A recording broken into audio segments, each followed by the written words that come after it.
No Jumper, coolest podcast in the world. And today I'm hanging out here at the Loudspeaker Studio with Andrew Schulz of comedy fame, Brilliant Idiots fame, MTV fame, etc. Etc. How you living? I'm good, brother. How are you? Great. I've been out here in New York doing my thing with the lady for like 5 days. The lady. The lady. Don't say singular ever with you. No, it's been all singular this whole time. I'm a whore. You are a slut walk. You know, I've never been to the slut walk. I really would like to, too. I feel like I could get into some good mischief there, but every time it comes around, it's like it's a Saturday in L.A. Like, is that really what you want to do with your day? Yeah, I don't know. I don't even understand the slut walk. That's what I think when I look at, like, the Charlottesville thing. When I look at any kind of protest, I'm like, who the fuck thinks that this is the best way to spend a Saturday? Yeah, why don't we do it on a work day? Well, I mean, if you could get out of work, it feels like that was almost a possibility. You got to take the day off, and then your boss can't fire you because then he's racist. Like, we're going to protest for black rights Monday through Wednesday, boss. Yeah. Sorry, I got to take it off. Nothing I could do. I mean, and I respect the protesters. You know, if you really got something to say, get out there and say it. I just, on a personal level, it's very hard for me to imagine making that choice. Why? Just because you cherish your Saturdays? Yeah, and there's just a lot of stuff. Are you saying saying you cherish your Saturdays more than Black lives? Oh man, you're starting it out extra AF. Look at you. He's really doing it to me. Bro, the culture vulture capos. This is what we are right here. No. Yeah, but you do a good job of kind of keeping yourself a little bit removed from the rap world in a sense. Like nobody would give a fuck about you if you weren't Charlamagne's. Not give a fuck about you, but nobody would be offended if you weren't Charlamagne's co-host for the most part. About right? my opinions, you're saying? About what you sometimes say on air. Yeah. Oh man, there's always going to be people offended, but in reality, when it comes to rap, I'm just not a huge fan. Like, that's the music I grew up with. It's the only music probably I know that well. Like, I grew up initially, Guns N' Roses and Metallica and Nirvana and that kind of shit. And then, as I'm sure it happened to you, is like, transitioned and hip-hop became pop culture, etc. But I don't have that many opinions just on it because I'm not in it like you are. I'm not in it like a lot of people are. I'm not on SoundCloud finding these new guys and shit. Like, when I find out about a musician, they're already famous. They might be washed. You know what I mean? Yeah. Like, I'm not going to be the first one, so. But, I mean, I could say that, my whole life I've been, like, very interested in finding out about new music. But then the past year or so, it's become like, oh, it's a very big deal if I don't know about some up-and-coming rapper, which is sort of its own thing, Yeah, because, like, part of your identity is discovery. Now, all of a sudden, yeah. It's like you were Columbus, right? And now all these other conquistadors are checking. Not in that way. Not in the slaughtering natives way. I'm talking about like you discovering dudes, right? And then all of a sudden you got this other explorer coming out, Vasco da Gama, who's like, oh, you just discovering America? Oh, I'm just going around the whole globe. That's all you're doing is discovering America. So you got to watch out for these other people trying to, hop on your shit. Yeah, I bet there's other Adam22s out there. Who's Adam23? Yeah, that's the question. Because I haven't really seen. I've seen other people like come out and start doing podcasts after me, but nothing that has in the underground. Nothing that has really like stuck out to me. Like, oh, that's going to be a big threat. Right. Which is it's interesting to think about. Cool girlfriends that try to get their boyfriend's dick sucked on social media. That was cool, right? Yeah, that was. But cool. You were saying you wouldn't be into that if you had the opportunity? No, I would. I would allow. Okay. I just wouldn't allow my girl to do it. Do you allow your girl to fuck other guys or no? No. Absolutely not. Well, I mean, it's like it's not specifically like, oh, you are forbidden to do this. It's just she's said a million times, I don't like other guys like that. I wouldn't want to do that. I'm loyal to you, And in the same way, it's like, yeah, I've fucked other girls without her, but not that much, and I like avoid it. Yeah. The longer we're together, the more I avoid it. Right. The more it feels kind of fucked up. Yeah, just because you got so much leeway. Yeah. And also, it's just the more comfortable I feel around her, the more I feel like I don't really feel the need to go outside of it. Yeah, but, okay, on some level, all right, you know how we're drawn to what we're not supposed to do? Right? Like, so if you're in a relationship where you have to be faithful, you might want to get some side pussy because you're like, I'm not supposed to get side pussy. Exactly. It doesn't hold as much allure because it's not completely off limits. Now I'm wondering, is your side pussy fucking girls without her knowing? Like, is that what you're excited about? Because she's willing to help you get your dick sucked. So now that doesn't have as big a deal. But the thing is that I, like, got caught by her. Not caught, but, like, she knew about that in the beginning. Yeah. And then it really wasn't that big a deal. She didn't freak out that bad over it. So it doesn't really feel like... So what happened? Well, that girl's fucking you without me eating her ass. Okay. This is bullshit. This is the bad one. How dare you? I got a friend named Lil House Phone, and part of the way through one of the podcasts... like, Do any of your friends not have the prefix Lil or Young? I try to limit it. I don't really want friends. Do you have any friends just named Fred? Yeah, I got tons of. Or like a Todd. Yeah, but it gets weirder and weirder over time. Yeah, like I was just hanging out with my friend Brendan, who like works for like a major advertising company, making like a ton of money. It's just Brendan from back in the day. Yeah, and just it's like, Brendan. Yeah, but it just keeps getting a little weirder and weirder to have like a regular old Brendan in my life instead of. Yeah, you can't have Brendan. You need to have like Lil Dick Stroke. I know. Now, Lil Windex is the one that you should go watch. Oh, holler, Lil Windex. He just came out. He came out of the closet. No, he just came out music-wise, and like people have been talking about him a lot. But then I've seen other people saying that like, you know, it's weird. Like when a white rapper comes out and he's got enough pizzazz, then they start to say that it's racist. Wait, he's being racist by being Lil Windex. People are calling him racist. I saw one tweet in particular that accused. It said should have called. It said this is blackface. If he called himself Little Fabuloso, right? Then I could see some cultural appropriation going on. I'd be like, all right, that's fucked up. But Windex, man, I don't know. Windex, well, like, you might the Lil have. Windex thing isn't the whole thing. I think it's more just the style of it. I don't know. I only seen it like once. So Why? What is his thing? I don't know. He's just like a super. Like he's trying to act like a down south rapper or whatever. I don't know. I honestly have to review it more before I have like a solid opinion on it because I've seen it. It didn't stand out as offensive to me. Yeah. But then I've seen a couple people getting really offended by it, which is interesting to me. Yeah, I just don't understand like that part of the body that gets offended. You don't. When's the last time you felt really offended? I don't know. I'm trying to think. Like I'm really like offended. Like where I was like I have to say something. Like put your finger up. You know, like no, I will stop this right now. I don't know if I've ever felt. I mean, maybe if you said something about my pops, you know, my pops is kind of like. Oh, the mom thing. Yeah, if you said something about my mom, that could go a long way. Interesting. But like it, but also, I'm not the kind of person that if you were like, "Hey, fuck your mom," and then I was like, "Oh, my mom's dying of cancer," I wouldn't say that. I would just let it ride. You know? Yeah. You're not because he doesn't know your mom's dying of cancer, right? Like, so you can't put that on the disc. If she was, I wouldn't say anything. You know? Yeah. So my pops has he's got a mild cognitive impairment. It like could go into Alzheimer's type of situation. And I'm very protective over it. So maybe if you said some fuck shit about my dad, I would be offended. But then again, like, I know you're not saying it because you hate my dad. Right. You're saying it because you want to get under my skin. So why would I empower you? I probably would not do that for that reason as well. I wouldn't want to. That seems like the wrong thing to get under somebody's skin for. Yeah. Messing with their parents in general. I don't. And even then, like, I see people get into, like, the Rob Kardashian thing. He's airing Blac Chyna out for everything under the sun. Yeah, but he's a softie. But that tripped me out because I'm like, I even said to my girl when that happened, I'm like, yo, I just want to let you know that no matter what happens with us, I'm never exposing you. I'm never going to go out. That is, right? Yeah. That's no dad. He didn't have a dad? Yeah, you didn't have a daddy. When you don't have a dad, you get sensitive about these shit. In a lot of ways, you act like a girl. You're very reactionary. You know, you don't have a dad. Like, I don't know if your dad was like this, but like when you have like strong male figures in your life, I don't know about these new male figures, but like old school. I'm 33, and you get emotional about something, they look at you funny. They're like, "What are you crying about? Like, what, he said something to you and you're crying? Shut the fuck up." See, I think I might be even on the other side of the spectrum where my dad was such a hard ass with me and was such a fucking man's man. Yeah. That, you know, sometimes it's hard. Like, I don't really cry. Exactly. I get face tattoos and shit. A little teary-eyed once in a while, you know. And my dad, I think, has sort of come around in the sense that he understands that he needs to be a little more emotional, be in touch with his emotions more. I'm not saying you shouldn't love. Like, my dad was somewhat soft, but at the same time, he was stern. Like, I got to a certain age where I wasn't afraid of my mom anymore, but my dad's, you know, laying down the law was still scary. Right. But if you had a kid right now, would you smack him around if you fucked up? Bro, not smack him around, but I thought about this because all my friends are starting to have kids, and, like, my whole life I'm just going to unconditionally love my kid and just give him so much love and butter him up. He's going to be so spoiled. That's how you create a bitch.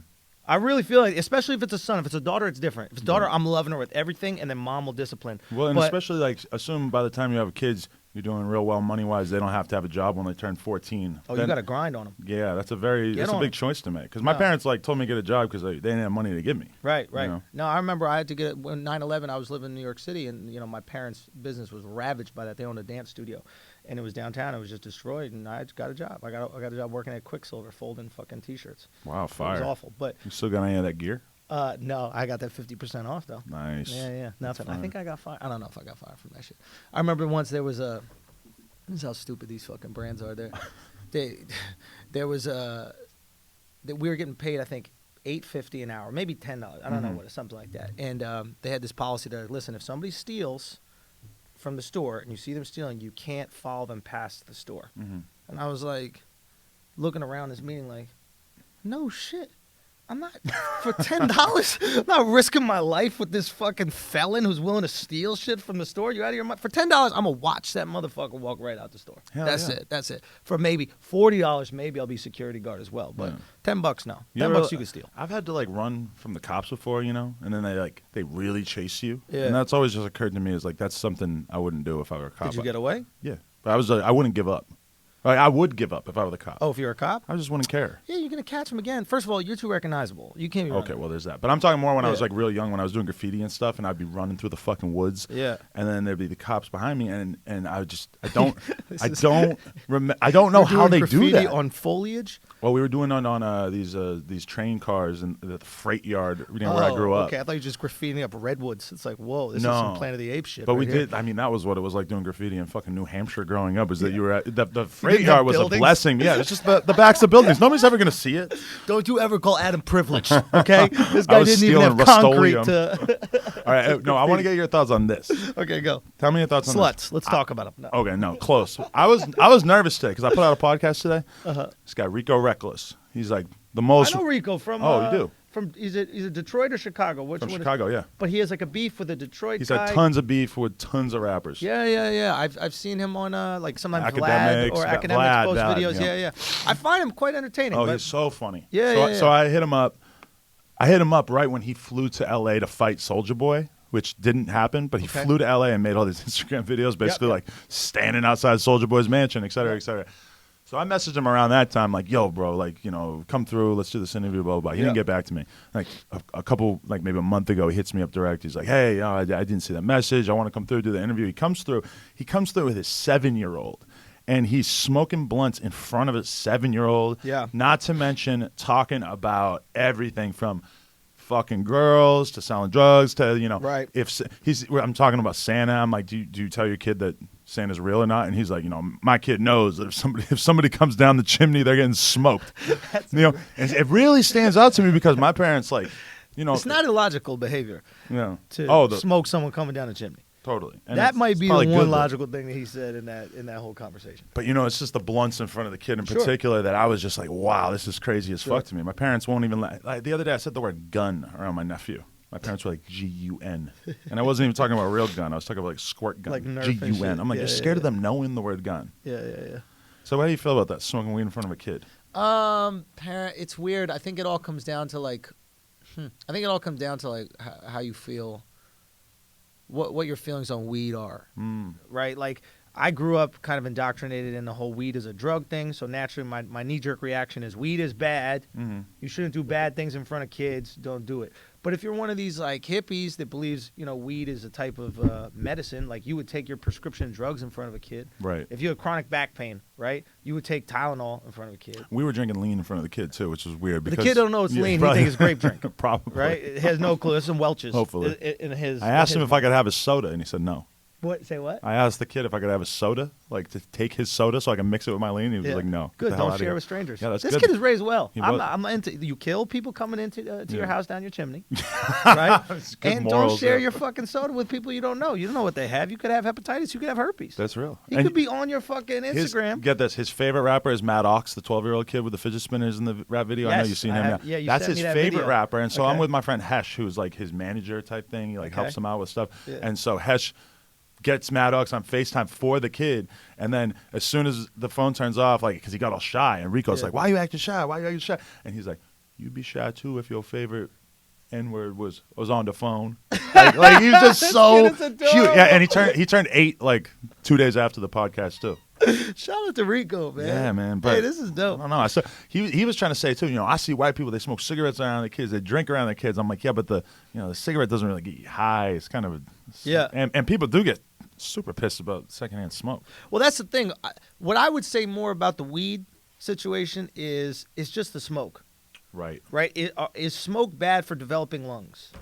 And I would wonder if like THC is bad for a developing brain. Those are the questions I would ask. Yeah, I mean, it depends on how much he's taking in. Yeah. But at the same time, I don't think he's hotboxing the kid. He's not blowing. I mean, it's in the podcast studio, and it's not a huge room. It would be like smoking in here with a kid, kind of. Look, I wouldn't do it, but that's my values. Yeah. You know, it depends on how you feel about weed. Like if this kid, I talked to Duval about this. You know, little Duval comedian, And I was The like, guy listen, killed you the got trans all people. these. You got no, you're crazy. You are crazy out here. You trying to get us all fucking buried. But I was talking about, I was like, you talk about girls in a certain way, and you're unfaithful, or like you're in open relationships with your girls, this kind of stuff like that. How would you feel if your daughter was dating someone like you? Mm-hmm. And his response was, I hope she dates someone like me. I care a lot about my girls. Just because I might sleep with other girl doesn't mean I don't care about my girl. I feel like I should be able to do this, etc. Da da da. So my feeling is, as long as you're consistent. Like if you're blowing weed smoke in front of your kid, and then you're telling your kid not to smoke weed, come on, bro. Right. You fucking up. But if you're cool with your kid smoking weed when he gets to an age where you think it's appropriate. And he told me, he's like, my kid started smoking weed at 12. He's like, if you start smoking weed at 12, it's all good. He's like, I might not want to see it because I'm the dad. Right. Right. But if you're going to go do it, you're going to do it. And that's like the whole line is like, do you treat your kid like yourself, or do you treat your kid like, that's a great question. A baby? Like, I would treat it like and a when baby, do you stop treating him like a baby? When he could fight you. Well, that's the only time I'm gonna stop treating my kid like a kid. Imagine what that's like for a dad. The first time your dad just blasts you, or your kid blasts you in the face, and when you he punches realize back? it's over. Yeah, like I can't just win this from now on. I gotta get some brass knuckles and beat my kid up. Go in your room. Go stab your kid. Exactly. No, you're gonna have to fight your. I never had like a fight with my dad. Really? I never even like had to stand up for him. I think it was just like, I had so much respect for him that like disappointing him was way worse than any kind of physical act of violence he could bestow upon me. That's really interesting, because I feel like I spent my entire childhood just disappointing my dad over and over and over, and, So that and now I'm kind of making up for it. Yeah, but on some level, it's like, that's the other thing as a dad you got to be careful of. It's like, if you're constantly disappointed in your kid, he gets used to disappointing you, and now it doesn't have any effect. It's like the same thing liberals do. Like, when anything happens, their knee-jerk reaction is, oh my God, this is so fucked up. Oh my God, this is so racist. This is so homophobic. Everybody's a Nazi. Da, da, da. Right. It's like when you call everybody a Nazi, nobody's a Nazi. Right. Right. When you call a guy who didn't walk somebody who's blind across the street a Nazi, it really desensitizes us to what a Nazi is. Because we both get called Nazis a good amount. I mean, do we? I get it. Most here and people there. think I'm Jewish, so I kind of like slide around the whole Right. Nazi thing. God, Sometimes. I wish I was Jewish. That'd be so fire. Hey man, you gotta hop on board. It's a good card. I mean, I'm not, but I'm on board. Yeah, I think having a girlfriend is like the main thing that I have going in my life that'll get me Right, some 'cause if sympathy. not, you're a misogynist. Yeah. See, That's I the need a only girl, safeguard bro. I have. I know. You gotta have some card, bro. As a white male, you gotta have something else. You gotta have some card, I guess. And I think like the tattoos almost make it worse. It's almost like, oh, you look at you trying to fit in over here, trying to be badass. Look at you. But didn't you have the tattoos when you were into like BMX shit? I had the tattoos. I had a lot of tattoos since I was like 19, 20. It's obviously gotten worse over the years. The most offensive thing I could think of is you wearing the Selena shirt. I mean, Selena's my girl, bro. But I'm fluent in Spanish. That's what a lot of people don't know. Right. That's I'm great. out here, bro. I'm out here. 2.0. I'm just kidding. Now, like Selena, I have very strong memories of her when I was like 13, because all the Puerto Rican girls in my school would like. Beady beady bum bum. Yes, that song. They would, I remember when she died, they did a little Beady thing bum bum. where they danced to one of her songs in front of the class. I'd never heard her before this. I'm like, they're crying, talking about her and stuff. It blew me away. I'll give you 100. I don't even remember Selena. I remember J-Lo playing Selena. Like my image. You saw that made-for-TV movie or whatever. Right. Did you see it? About J-Lo? No, J-Lo played Selena. Oh, no, I never saw that, no. So my image of Selena is just J-Lo. That's it. There's a good movie. You should check it out. I would like to see that. Yeah. It was like, you know how like every once in a while, like a rapper will post a video or like an Instagram post or something about how they walked into a fancy store and the fancy store disrespected them and didn't know that they were a rapper and treated them as if they were just there looking at clothes, etc. So like there's a scene of that actually happening in a mall in the movie. That's cool. So Selena started that. She started all that. Yes. Everybody else is appropriating. I feel like I have the opposite problem. Like I was in Barney's yesterday with my girl. We were trying to find designer, expensive clothes to buy just because we're like, oh, like, let's see if we can find anything we like. We couldn't find shit that we really wanted to buy. It's like I could find some like $800 shoes that I think are like pretty all right, but it's not like I'm dying to spend $800 on these. I would be open to it, but it's like I didn't really find anything I was that excited about. And also, I feel like I have the problem where I'm in there. I don't even want the staff to like. I feel like I'm hiding the fact that all this stuff is really expensive from the staff. What do you mean? Like I don't want them to like see that I'm looking at the price tag and stuff. Oh yeah. You get insecure. Yeah. It's you weird don't- that you worry about like somebody who's helping you judging you. And somebody who almost certainly like can't afford the stuff that they make absolutely there either. not. And who's making less than you. It's weird that like we care about their judgment. I do the same shit. Or like when you're at a fancy restaurant, they're like sparkling or still, and you tap. Like you literally feel like bad a about saying peasant. tap? Fuck yes. I would rather drink my own diarrhea than drink fucking sparkling water. Really? Ugh. I like a good sparkling every once in a while, but I just don't like the bullet. Like if I'm on a date, especially by a new girl, it's like, okay, fine, get a fucking bottle of water if you want, if that makes us feel cool about it. A bottle, but Bro. I just don't like the carbonation. No, I'm into the carbonation. Ooh. What I'm saying is it's possible to feel judgment from people. And I don't know why the fuck it is. Like, why am I feeling judged by this waiter? Why do I feel like I need acceptance from this restaurant? Right. I am supporting the restaurant. I'm paying for the restaurant. But in a lot of ways, I feel like as I've gotten older, I've gotten past that. And that is what it's kind of to become an old guy. Yeah. Because by the time you're 60, you see these 60-year-old dudes like riding BMX. They will try to fight 5 young 20-year-old BMX dudes. Sometimes because they're so old, they don't give a fuck about anything. That, they see you grinding their handrail. All of a sudden, they're outside. They're grabbing you by your shirt, shit like that. Like, I've had this happen, and it always kind of stands out to me. Like, did he really think he could win that fight? Like, no. He's just old and fucking crazy. He doesn't care about dying. He doesn't care. Yeah. He's ready to die. Yeah. And he doesn't give a fuck what anyone thinks about him. And that's what it is to be 60 years old, because you're wearing flip-flops. You got some stupid little shorts. You got varicose veins sticking out of your legs. Yeah. Of course you don't care what anyone thinks. Absolutely. No, it's actually great. Also, owning property is different. Oh, yeah. And just That's being my established in general. Perspective. And if you have a wife, you got kids, it's like you've already done everything you can do. What if someone kills you at 65? It's like, whatever. Sure, but it's also like that's your handrail. Literally. Right, yeah. Like you own that shit. It's different. Like that changed my perspective on graffiti. Like graffiti was cool, and then I bought an apartment, and I'm like, how could anybody write on somebody else's property? Like, because you idiot, don't you realize what happens after you paint on this is that I have to clean this up. I have to hire someone. You just cost me $400. Your shit was there for 6 hours. Yeah. It's insane. And I'm not rich corporate America. I'm not Bank of America. I'm a hardworking dude that spent my life savings on an apartment. And you're just going to draw fucking detached and crazy font or whatever. That was the name? I don't know what these names are. You know what I mean? Stupid I agree names. with that too, though. But it's just one of those things where, like, that's what it is. You need to be in the position to have empathy. You need to be in the position to have perspective. That's what we don't do. Context. Shout out to anyone who's capable of having empathy without actually being the person who's being abused. Because for me, it's like, I had to get to, and even, it wasn't even like owning property, but it was, I had to get to like my early 20s or mid 20s before I could be like, graffiti really is kind of fucked up. It is fucked up. Yeah. It's the worst. Get your own shit to write on. Yeah. But at the same time, I can really see the beauty in it because, there's a lot of boring public spaces that, to see those beautified is nice. Yeah, but I've never been in a public space like, man, it's the government's job to make this more interesting for me. Yeah. But that's kind of the problem. Who gives a fuck? Property laws make society kind of boring. I think that's kind of the way that, like, a graffiti artist would try to define it, is like, it's a reappropriation of public spaces. And a lot of it is an anti-advertising thing where it's like, oh, this company is able to jam their opinion down my throat because they have $50,000 a month for this billboard. And I'm just a 14-year-old kid, and that pisses me off. I have no way of ever being able to conceive of that. So I'm going to go write my name on the same billboard or on a wall or whatever. And that's where it comes from, I think. Beautifying. So here's what I would say to those 14-year-olds and 16-year-old kids or whatever, 15-year-olds. That's what I would have told you when I was 14. Because the majority of these people doing graffiti are young. Oh, yeah. And I get it, right? It's part of this rebellious nature, and it's cool, and there's artistic expression and all that kind of shit. That being said, these public spaces that you talk about, how much money out of your taxes are you contributing to them at 14? Yeah, none. Zero.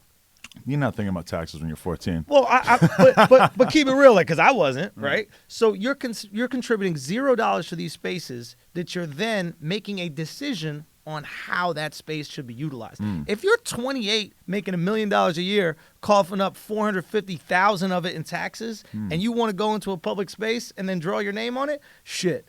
Go for it, dog. But from a legal perspective, that wouldn't give you a lot of help. The cops probably wouldn't care, right? It might, but what I'm saying is you own more of it. Yeah. You're part of it. Like, you know what I'm saying? Like, you're actually invested in this situation. But at 14, you're just being a brat. It's like, get part of the system, bro. Pay up some taxes. You can make those decisions. But when you're 14, it's like you're incapable of really seeing the world for what it is, that this is a whole world that has been created. There were people here before you. But then I think you start to get into the issue of, like, property rights and what it is to own land, and, like, the fact that, like, you as a kid are so disturbed by the idea that there's all these people who are so prosperous. They've had all these years that they've done things with them, and it doesn't really make sense to you. You're like, I want to own something. I want to have something. Work. Yeah. It's lazy That's motherfuckers. the hard part. Yeah. There's 14-year-old Ecuadorians working 3 jobs in America right now. You know what I mean? And you're out here doing graffiti to protest? Stop it. Just get your shit together. We got to talk about that. That's the other thing about with these hurricanes I just realized. now is not the time to put up these walls and get rid of DACA and send all the Mexicans back, bro. Right. Because we got to rebuild a lot of shit. That's going to be crazy. You do not want to be sending back the rebuilding workforce now. Right. You know what I mean? We need them right now. We need that. We let them fucking in because that's going to be, for real, Houston and Florida and shit like that, for the next year, it's going to be just construction. If you own a construction company in Florida right now, you are going to be swimming in it. Yeah. Killing it. Are you totally sold on climate change? Yeah. That seems like that's the big conversation around the hurricane. I mean, that's what everybody, it's like no matter what happens, people put their agenda on it. Right, and that's the scary thing, yeah. It's like if you're a climate change person and then a hurricane comes, you're like, see what I told you? Climate change caused this. If you're feminist, and then climate change comes and says, see, Mother Nature is feeling disrespected. You know what I mean? It's like no matter what your agenda is, you're going to put on the disaster. It's very selfish, if you ask me. But do I believe in climate change? Yes, I believe in climate change. My issue with climate change, and this is what nobody wants to talk about, is are the efforts that are being made enough to reverse it? Right. And if they're not enough to reverse it, is it worth fucking over the economy to do it? Mm-hmm. So that's a tough situation. Yeah. Do we give $200 million a year to poor countries so they can stop using coal? Or $200 billion a year to poor countries so that they can stop producing coal that's hurting the environment so that it cannot affect the environment anyway? I don't know. Is a society, like a sustainable society even possible? Is that something that we could get to? Maybe we should just ride this bitch till the wheels come off, dog. You feel that way sometimes, but then you see Florida get destroyed and you're kind of like, oh, maybe that... If you wholeheartedly buy into the climate change thing, then maybe that's... So let me ask you this question. Yeah. Florida's a bad example, but like, what about people who live in Nunavut? You know what Nunavut is? No. That shit is like on the north of Canada, like all the way at the end where it touches water again. So you keep on going up, and then you get to the Arctic Circle. Right. And like, I guess they've been having some like, melting shorelines in their island. You know, maybe like 1,000 people live there, a few thousand people live there. And it's like the government has offered them to move back to reality with the rest of us. And they're like, nah, this is where we're at. We got to stay here. Right. At what point are you like, all right, bro, you're on your own, dog. Right. You know what I'm saying? Yeah, of course. At a certain point, you got to be like, yo, this is your choice. But you feel that about the entirety of Florida? Not all of Florida. Not all of Florida, right? But like, we got to act like we can't be surprised by hurricanes. Like I've been surfing since I'm a young kid, right? Where we have a totally different attitude towards hurricanes. We're like, hurricanes? What? Oh, it's going to be waves this weekend. Yeah. Sick. Hurricane. Irma, let's go. Jose, let's go. Harvey, let's go. Right? So I'm just saying, if you know that you're in a hurricane basin, I feel the same way about these kids that are triggered by everything. Mm-hmm. Right? You know these kids that are like triggered and they're offended by everything? And we're enabling them by being offended, right? We're setting up counseling services for them because they're offended by speeches and all these things. If you know that you're in a hurricane path, or you know that life is a hurricane path of things that will offend you, what you should do is try to have a stronger constitution, right? Try to learn how to deal with things that offend you and learn how to deal with hurricanes. So now when they build buildings in Miami, I would hope they build these motherfuckers ready for hurricanes. If they don't, they're stupid. Yeah. Well, they have to in the rebuilding, don't you think? Like, say what? They have to make them bigger and stronger and better in the whole rebuilding process, right? Of course. Yeah. I would assume. That's what, and I'm hoping that we make humans bigger and stronger and ready to handle words that could offend them. Yeah, but see, okay, I was listening to an interview that I think Sam Harris did with this, or no, it might have been Joe Rogan, or no, he was interviewing these dudes, these podcasters called the Terrible Wizards or some of the Awful Wizards, some shit like that. I forget. And he was asking them about the campus free speech thing. Yeah, and their basic opinion was that it's not as bad as everybody acts like. They were saying that they don't particularly feel like they're attacked for having like controversial opinions and everything. Yeah. And they also said, which I thought was kind of interesting, is that like, say you're some college professor and you give a speech in class and some girl finds it offensive and she makes a Facebook post about it and then it gets 15 likes and stuff. It's like they were saying that they think that we as, people who might be thought to be offensive, that we are the ones who really take that stuff too seriously in a way. Because it's like very much within our control to like there's a certain if you were to see some girl's tweet and she's got 20 likes and she's like Andrew Schulz is a racist piece of shit, fucking whatever, you would take that with a certain degree of severity, like, wow, that's actually I really made an impact on these 20 people who like that tweet. Right. And it's something to think about, it's something to worry about, but how big a deal is it really? So okay, so I go on both like political news platforms, right? Like I'll go on like the maybe CNN types of things, or also go on Fox News. Okay. And I realize they both do the same thing. But do you get deeper into because I'm very interested in the right-wing media landscape. Yeah. To have this sick obsession with it. Oh, okay, we can talk about that. Nice. Yeah, I bet you follow Mike Cernovich. I fucking do not like him one bit, but I'm very aware of him. Yeah. Okay. You got to follow both sides. You know what I'm saying? Like, it's very important. If we're gonna talk about that, we got a lot to talk about. We'll go. Yeah. But my point is, from doing both of these shows, I realize they both do the exact same thing, right? The left microaggresses, right? Somebody says something like, to a black girl like, "Oh my God, can I touch your hair?" And then the left will do a whole article or a whole news piece about how offensive it is to ask somebody to touch their hair, this, that, the other. Now, when you get a fresh baldy, how often do people go, "Oh my God, that shit is smooth," and maybe touch your head? Totally fine. Totally, all the time, touch right? It all day, yeah. It's not like they're like, "Oh my God, this guy's so racist," or "He's such a piece of shit white guy, let me touch his head," right? There's no anger behind it. But point is, they will react to these microaggressions, right? And then what the right does, which is the exact same thing, is they'll react to the left, to the left's microaggression. So they'll go, "Oh, do you see how the left felt horrible?" Or like a better example is they were removing the names of buildings, I think, in Washington on college campuses that had the word lynch in them, because it was triggering to some students. Now, the word lynch was just someone's last name. It just so happened that their last name had the word lynch in it. It wasn't because they were famous for lynching black people. They just had the last name Lynch, right? There's been plenty of football players that have the last name Lynch. But they're like, "Oh, it's triggering for people. Let's get away." So the right will select a small little story that's happening in a tiny little town and make it seem as if this is a national news story and it's affecting everybody. So they're basically both doing the exact same thing. And the right seizes upon these narratives that they know are just going to confirm what their viewership already wants to hear. That's what everybody does, right? News is just feeding into your... Put it this way. Nobody wants to be challenged. We all want our bias confirmed, right? That's why I get shit. That's why you get shit. Anybody who has changed society or changed the world gets shit. Right. They didn't kill Jesus because he agreed. You know what I'm saying? Right. They didn't go to war with Muhammad because he agreed with them. But you're the kind of person where if you have a controversial opinion, that's your business. Is that you? Sure. Because I seen you do comedy the other day, and there was at least 2 girls in there that I saw who did not smile or laugh once, and it was super obvious to me that probably they went into it thinking that they didn't fuck with you, which was really interesting because you're one of the main comedians performing that night. But because they started out like your comedy at that moment didn't start out super offensive, but from the beginning I noticed them not cracking a smile, it felt like the dudes that they were with were being sort of like forced to not laugh as well. Oh, guys, no joke is funnier than pussy feels good.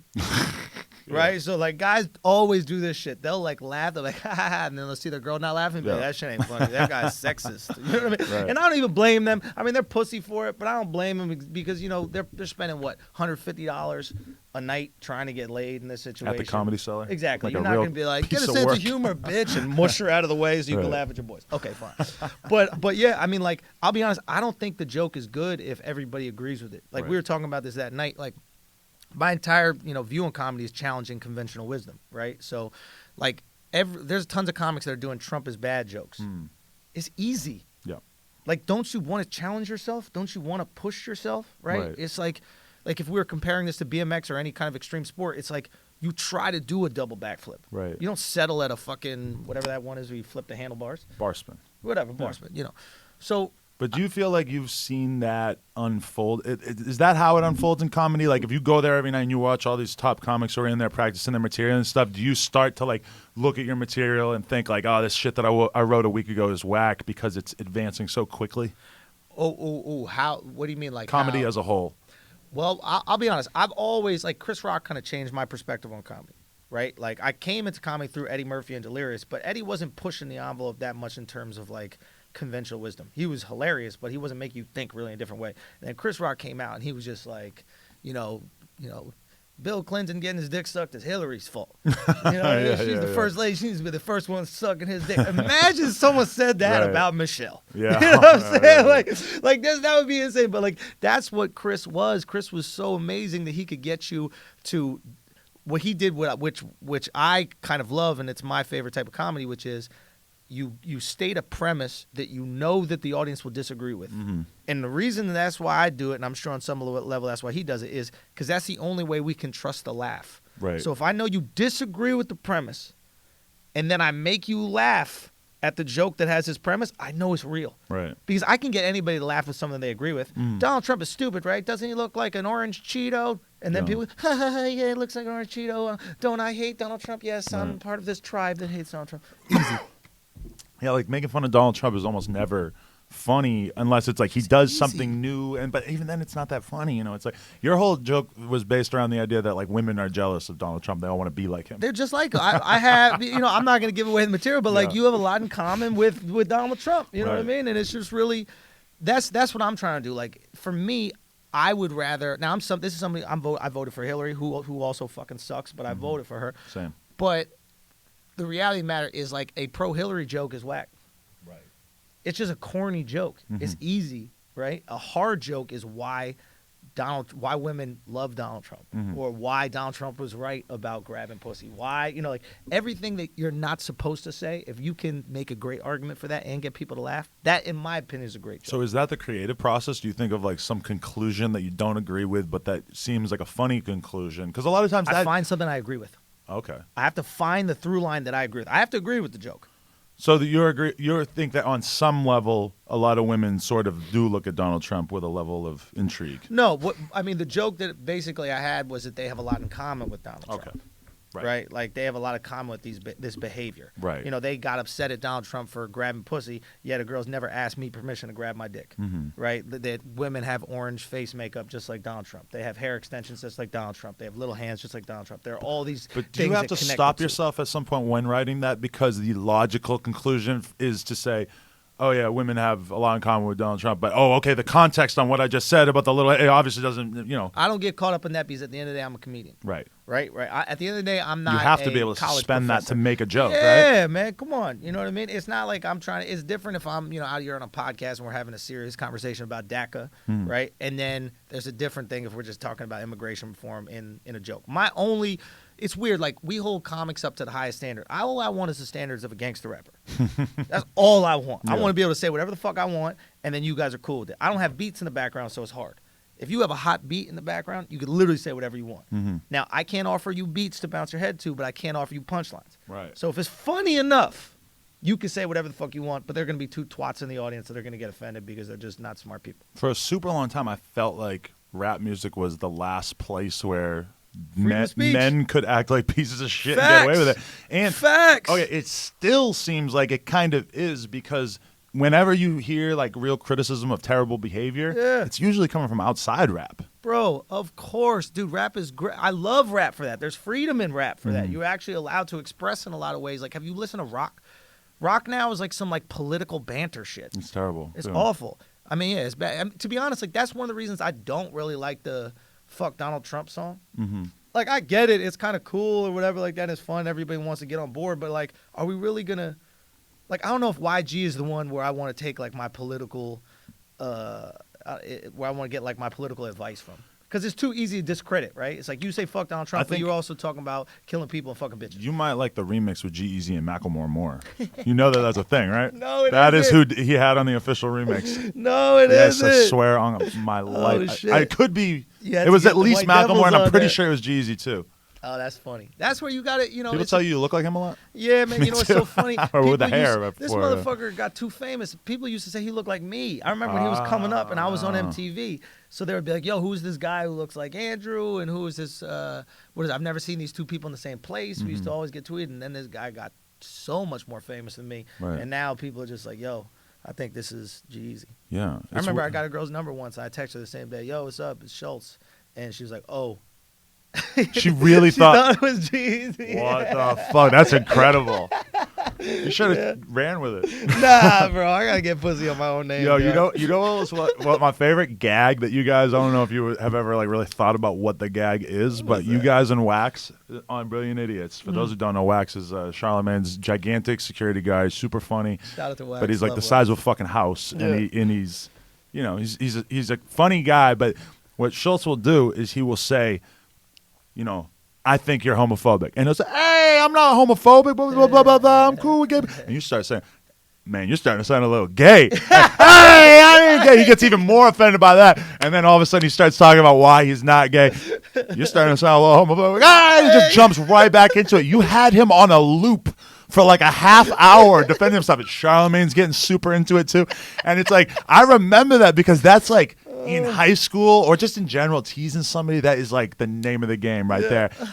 And it was just so good because he doesn't want to call himself either, and you guys were just torturing him with it, and he didn't know how to get out of the loop. Oh, dude, it's old school high school. It's like that game we played back in the day about like sucking dick for $1 million. Oh, so you want to suck a dick? Exactly, right? So it's like you set up the scenario. That's so funny. Do you know it? Like we would spend literally 30 minutes setting up a scenario where our friend. Right, we'd be like, nah, but check it. Nobody knows you sucked the dick. Yeah. It's in the forest, and like, you know, the dick gets sucked in the forest. Does it really get sucked? Like, we just set up this crazy. Listen, the guy dies immediately after his body decomposes. Nobody knows you sucked the dick, and then finally he's like, all right, I probably sucked the dick, and all of us like, gay.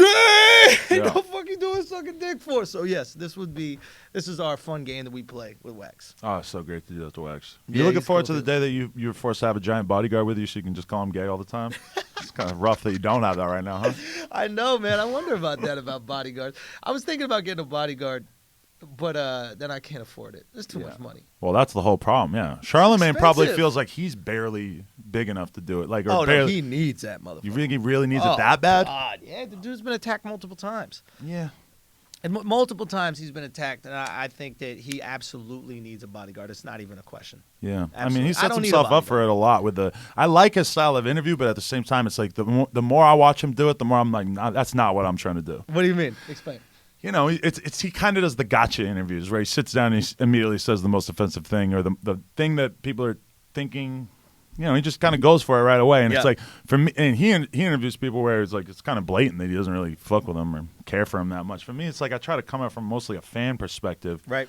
So I don't really try to get super critical with them or their behavior. I'm not trying to call them out on some beef, you know. Right. And I know that his interview skills go way beyond that. I'm not trying to pigeonhole him as that, but that's but you're talking about one style with him. Yeah. I think it comes from. I think the best way to look at that is like, where do these things come from? Like, why does this person do it? And I think that he often gets criticized. I think he often gets criticized unfairly. Like, why do you think he says that in the moment? Mm-hmm. Right? And I think the initial reaction is, oh, he says it because he wants to be inflammatory. He says that because he wants a soundbite. He says that, whatever.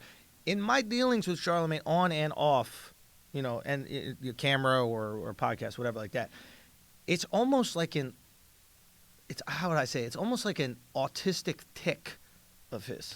To just say the most in-your-face thing. Yeah, and I think what it is it establishes comfort. Mm-hmm. And I've noticed this even about myself. Like, if I'm hanging out, you know, with a girl and she's got, like, you know, no bra, big old tits out, and, like, nipple piercings and all that shit, like, the only thing I can think in this interaction is, well, you got both of your nipples pierced. Mm-hmm. Once I get that out of my system, now we could talk about immigration reform. Now we could talk about global warming. Now we could talk about these things. But right. I just need to get that out because that's all I'm thinking about. And I think on some level that is why he's developed this interview style. Mm-hmm. Is it literally just needs to get it out so that he can be normal.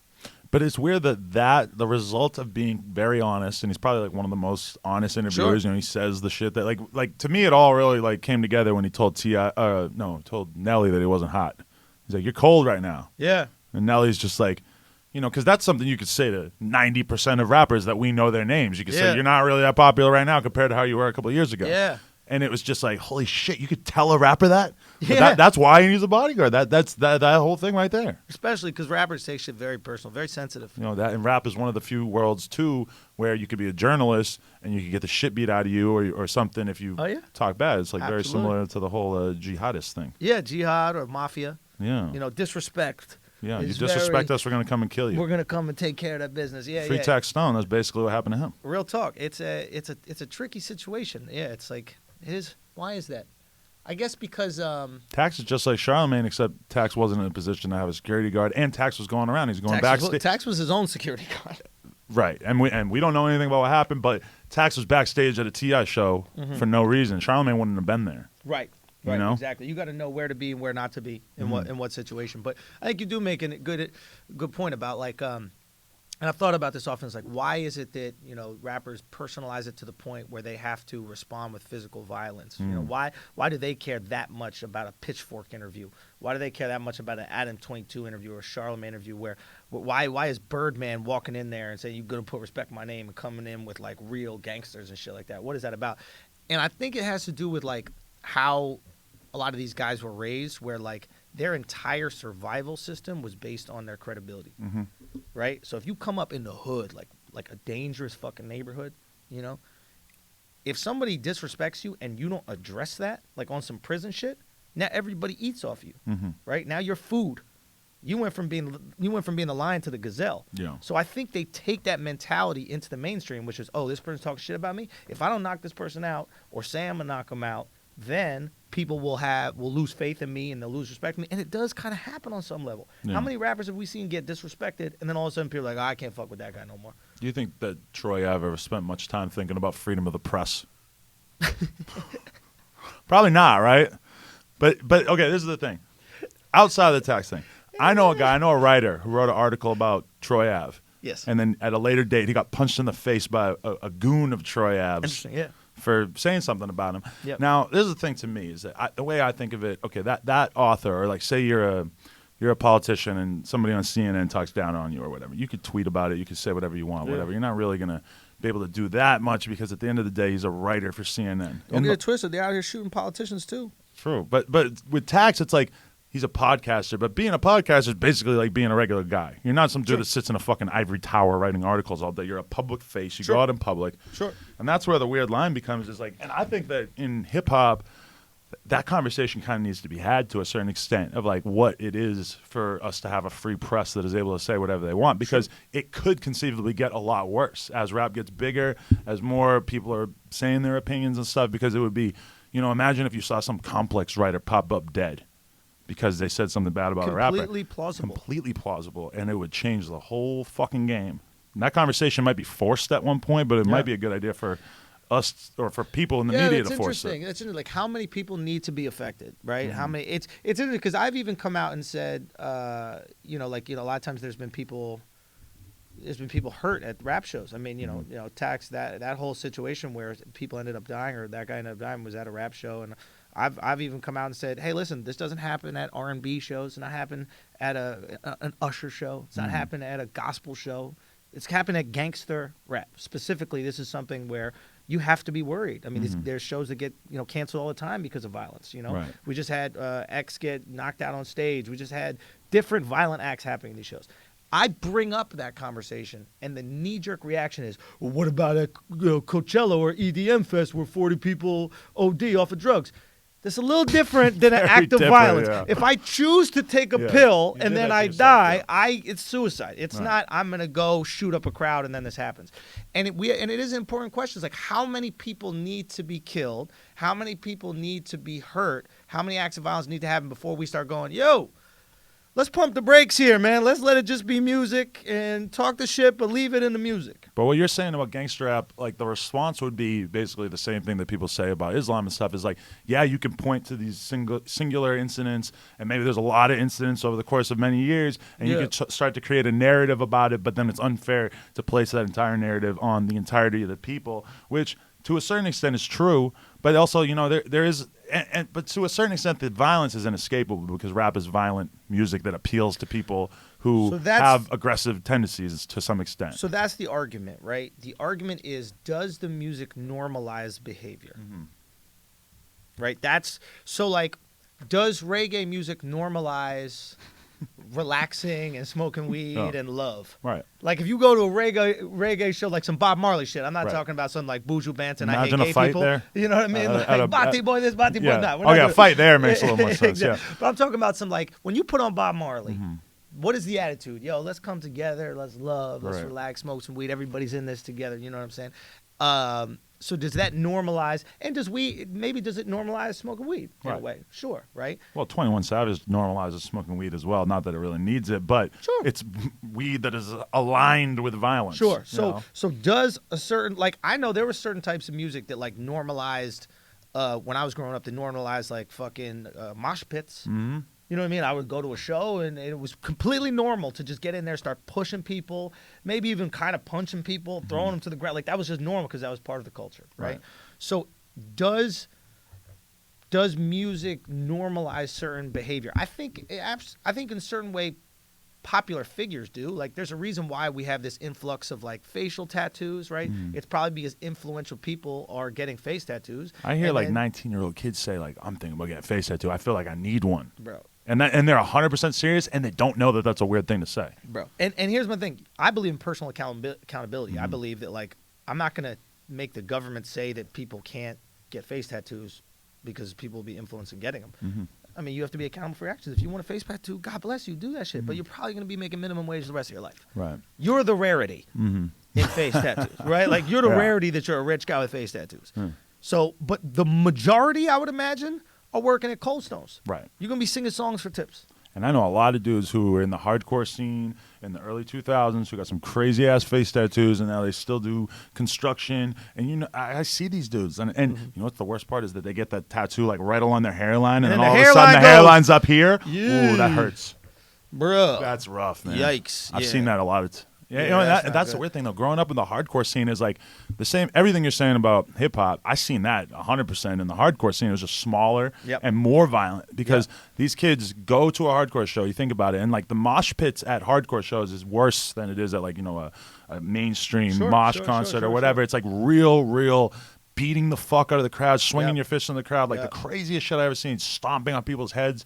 I seen people get shot at shows. I wasn't there, but I heard about this kid getting killed at a show, you know.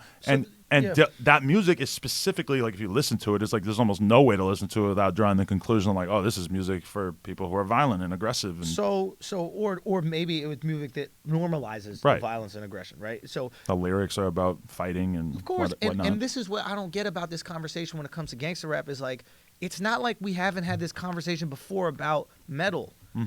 Like, this is just the latest iteration of this conversation. Earlier, it was, I forget, there was that kid who committed suicide, and they tried to blame Motley Crue for it or something like that. Oh, yeah. They tried to blame one of the bands. Ozzy or something? Maybe it was Ozzy. Maybe it was Marilyn Manson. I don't fuck. They tried to blame Marilyn Manson for the kids that shot up Columbine, right? They were listening to. So it's like, it's not like we haven't had this conversation about other genres of music, specifically white genres of music. But the second we have it about a genre of music coming from people of color, it all of a sudden turns into, oh my God, this is a racist agenda to it, which I don't think it is. It's just like, what are we willing to normalize in the music? But I think people are scared of the conclusion. When you say that, like, oh, 21 Savage is responsible for violence to some extent, it's like, what do we do? Do we ban 21 Savage? No, that's the thing. No, we can't. No. You can't do that in a free society. It doesn't work. They tried to do that in the 90s. It didn't work. It just, if anything, it made gangster rap bigger. It made gangster rap seem more appealing. Yeah. So I think it's like, you know, you have to be able to have an honest conversation about it, but at the same time, it's like people are scared of that conclusion. So here's the thing.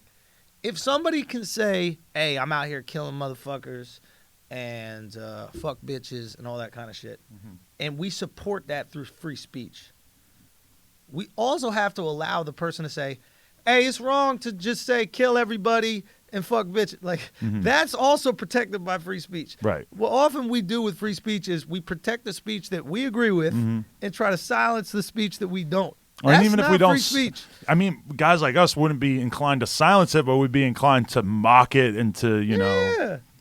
I mean, my feeling is like, you can't, I mean, that's the problem with the extreme left and the extreme right. They both ideologically are the same ones. These Nazis, the alt-right Nazi motherfuckers, and the Antifa, or whatever they are, all they both want is freedom for their values and censorship for the values they don't agree with.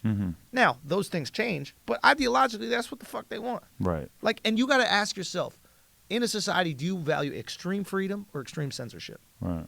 I value extreme freedom and whatever the cost that comes with that is. So if the cost is that there's rappers out there talking about kill this and get face tattoos, that's okay, because the majority of the people aren't fucking with that. Do you think that the entire notion that, like, speech you disagree with has to be protected is sort of like withering away right now? Yeah, absolutely. Yeah. But and it's withering away under the guise of progressivism, right? Which is actually the opposite, right? Because the only weapon we have against bad ideas is free speech.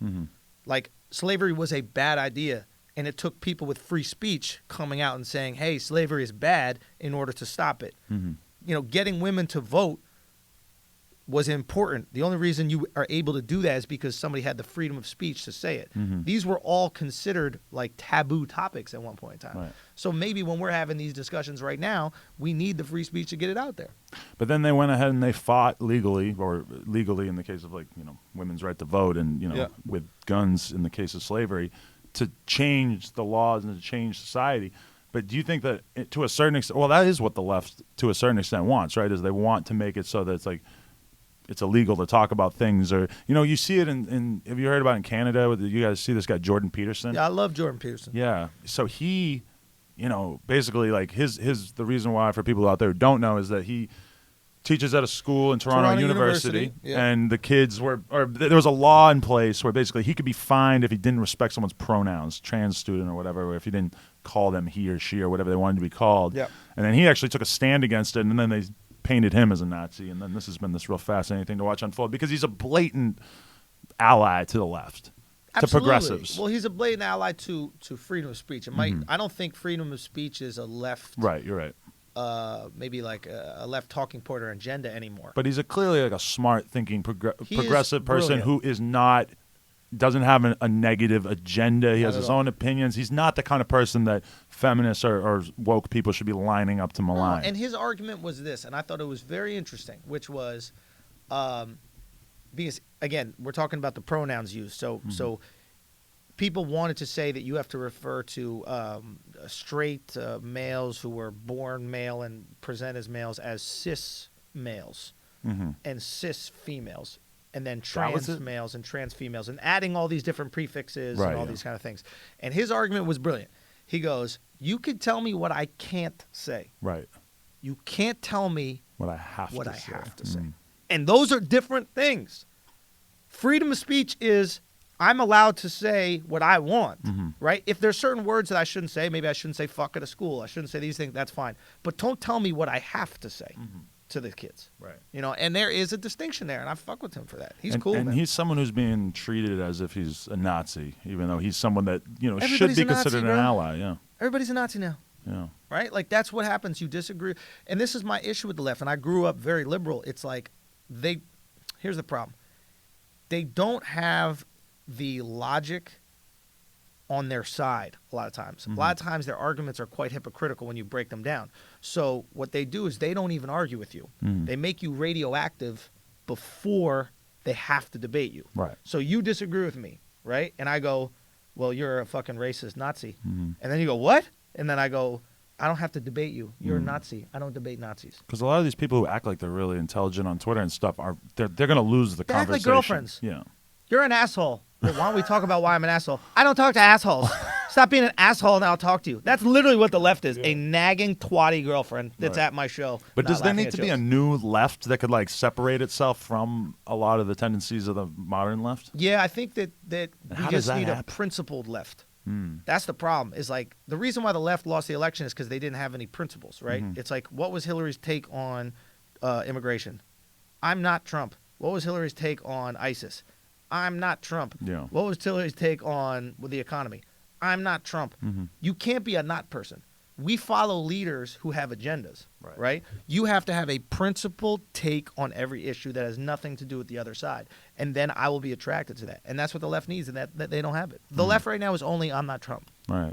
And the problem with the right is that they're incredibly inclusive to their own peril, because you look at Charlottesville. Great point you made the other night, yes. Yeah, you got all these guys who are just marching along with right next to Nazis. Yep. And like for us as people on the left, it's like you would never want to, you yourself would have a very hard time marching alongside someone who believes in some extremist leftist causes that you don't necessarily agree with. Right. But these people on the right are happy to bunch themselves in with real deal Nazis. I could march with Antifa before I march with Nazis. Of course, right. Easily. I think that's what you're trying to say, right? But yeah, you made this great point the other night after the show where you're like, the right is inclusive to a fault, because they really take that the enemy of my enemy is my friend shit seriously. Right? And there's something about being the underdog, where when you're the underdog, if you're rooting for the fighter in the fight who's got a 5%, if you were a Conor McGregor fan the other day, Yeah. It was very easy. Anybody else like Conor McGregor was rooting for him. It's like, hey, you're my friend. Exactly. Whereas if you and they're like, I'm a Nazi, and it's like, well, you like Conor, right? but if you like Floyd, it's like it's way too easy to find people who thought Floyd was going to win, who wanted to root for him. So you could afford to be choosy. I ain't got to talk to that guy over there. Facts. It's scary. Yeah, it is scary. It's scary how tribal we are. Like how much. I was talking to my buddy about this, but like, why is it that like we believe shit we know to be false so easily? Right? Like, what is that about human beings that will willingly believe shit that we know is illogical? Like, even with Scientology, a lot of times with religion, these types of things, we know shit can't or didn't happen. We know aliens aren't coming down and didn't give us Scientology. We know that. Right. But we will believe it regardless. And I was like, what is this? What is the evolutionary like precaution for that? Why would we do this? And I think what it is like, in order to survive, at least back in the day, you need to be part of like a society. Like you need to be a functioning member of society. Right. And like having a different viewpoint could ostracize you, and then you're dead. Right. So now I can believe that aliens came in and gave Ron L.L. Hubbard, or whatever the fuck his name is, this religion of Scientology, just because I want friends. Like, that's how needy we are. Yeah. That's why you got to respect dudes like Jesus and Muhammad, because they didn't give a fuck about friends. They were like, yo, I'm going to say what I have to say regardless, and if you don't fuck with me, then fuck you. Yeah. Like, on some real level, I admire that to the fullest extent, bro. Yeah. I mean, for like millions of years, and it's easy for people to forget this. Jesus had 13 friends. Or like 12, or however many people were at the dinner. Like, you know what I mean? Like, that's wild. Yeah.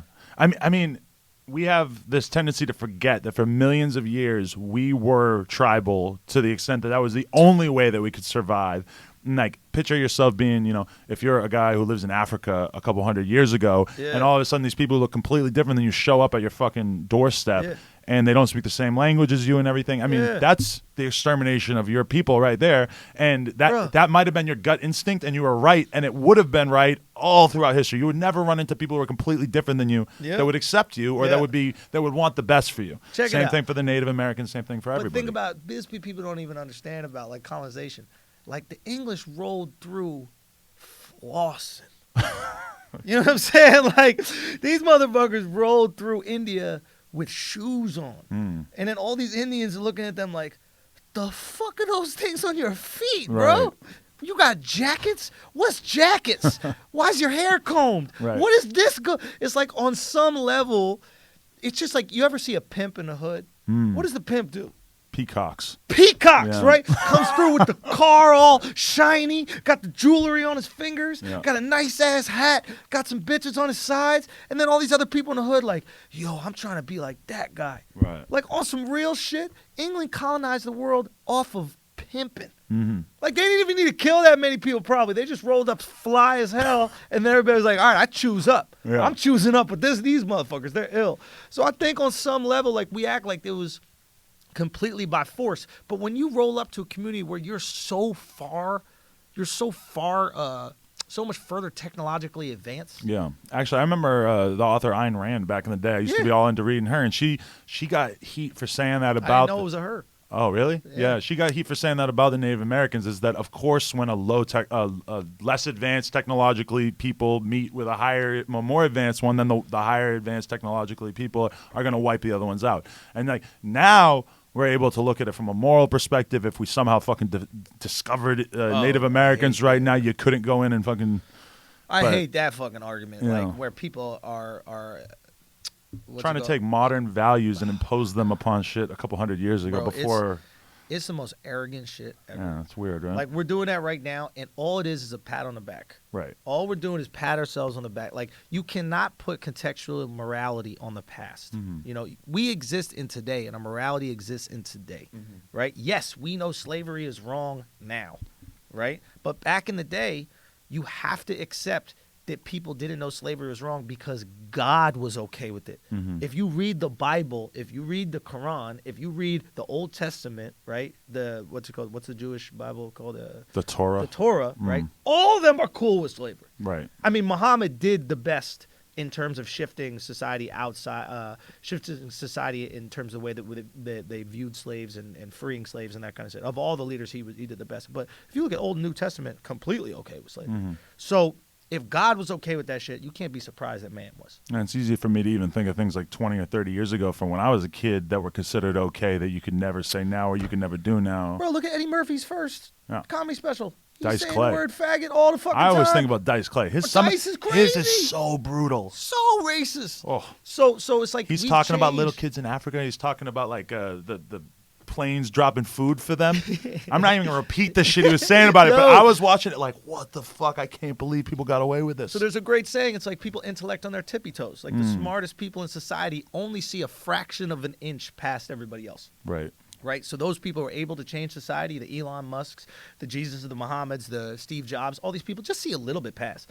It's impossible. It's like, so like we'll look back in the future, we'll look back at ourselves now and be like, how could we wear clothes made by kids in sweatshops? Right. How could, what savages? Eating meat within like 50 years will be like, Facts. you know, because Facts. fake they meat ate or animals. How dare they? It's just the what the fuck are they called? The slaughterhouse thing. Exactly. It'll just be how it's done because They're going to genetically make meat. they already can. They'll make you like a steak, but it's like $100,000, but Yeah. it's like technically a vegan steak. Exactly. It's not made from an animal. We're not Yeah. slaughtering a cow. So- and eventually, in the future, when they have those steaks, For they'll look back $5. at us like we're fucking savages, right? But reality is, we didn't have that technology to make it $5, and I still like hamburgers. And hopefully they don't rip down the Andrew Schulz statue because they're like, this motherfucker used to eat dead cows. So this is, real talk. It could happen, bro. It will happen. So that's what we were talking about, even on Brilliant Idiots, about the Washington and the. They're talking about taking down the Washington and Jefferson statues because they had slaves, right? Yeah. And I'm like, this is a slippery slope. I'm all about taking the Confederate statues down. Yeah. Just because they lost and because it's. Yeah. you I think don't that's the reward- right thing to do. Yeah, you don't reward losers with statues. Fine, and they're from a separate country, right? They're from a country that's warring against America. And we've all seemed to have decided that the Confederate flag is not something that should be displayed publicly. So why the fuck are we going to reward their generals? Exactly, because people need to understand the history of the Confederate flag, right? Right. This flag started during the Civil War, right? It's not like this flag existed pre-Civil War. If it represented Southern states pre-Civil War, you could argue that it was part of their culture. Totally different conversation. If Exactly. That was it, yeah. But it didn't. It started during the Civil War when they created the Confederacy, right? When they seceded from the Union. So all this does is, give us an example, an image, and it restates the values of the Confederacy, which is fighting for the right to own slaves. Whatever. We get past that. But the point is, and here's where it gets fucked up. If we take down Washington and Jefferson statues because they had slaves, right? At a time where it was okay to have slaves. At what point do feminists start saying we got to take down Martin Luther King's statue because he cheated on his wife? We got to take down JFK's statue because he cheated on his wife. Because when you think about it, slavery was legal during Washington's time and Jefferson's time. Infidelity was never legal or acceptable. But have you ever heard the feminists come down on men for cheating like that? It's kind of hard. Really? Yes, of course. Being shitty husbands, being fuckboys. Well, in the general, whole idea but not of in a terms of fuckboy. historical characters, right? Like that's not seen as unethical, right? Of course. Obviously, cheating is not even close to as bad as Yeah. slavery. But what I'm trying to position here is at that time that they have slaves, that was a legal act. Cheating on your wife was illegal. That was grounds for sin. Like, we're talking about religious people back here. That was a sin. You go to hell for that shit. Right. Infidelity, you go to hell, right? I mean, you even look at like Hamilton, right? Wasn't I mean, I'm getting this from, listening to the play and shit, but like Hamilton wanted to run for president, and then they found out that he had some side chick that I think he knocked up or something like that he was taking care of, and then that rerouted his whole political history.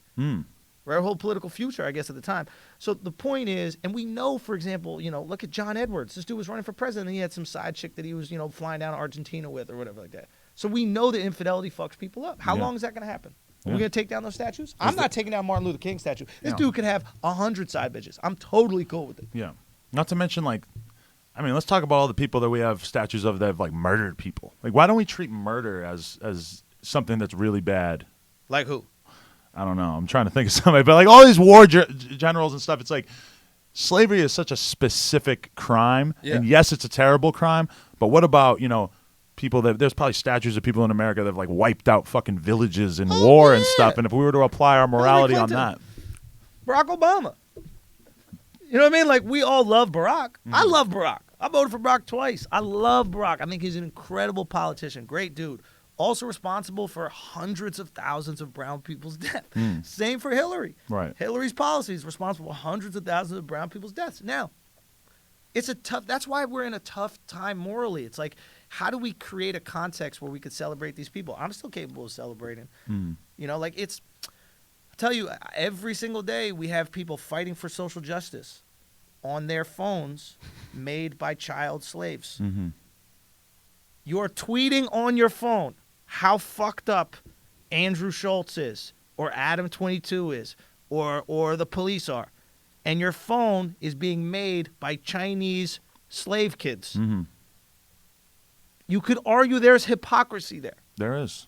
But where do we go from there? It's like the society picks what its pet causes are. There we go. You know? What is the distance for care? That's the question I ask. Exactly. How far away from me do you have to be before I could not give a fuck about you? Let's say this is like, if I go to the store and I spend $2,000 on clothes, I am literally responsible for the death of a child in the developing world. You could spend like $3,000. What? What about a ring? A ring? Anything. What about that little child soldier fighting for the diamond rings out there? You know how many kids' hands got chopped off and legs got chopped off? But so we're only drawn towards the convenient morality, because when you really think about it, there are easy ways that all of us could be making big sacrifices in our lives that would save literal lives. Yeah. It's a tricky fucking situation, and that's why context is important. Yeah. Like, I 1,000% am supportive of Colin Kaepernick and his protest for the equal treatment of black people in America. 1,000%. Okay?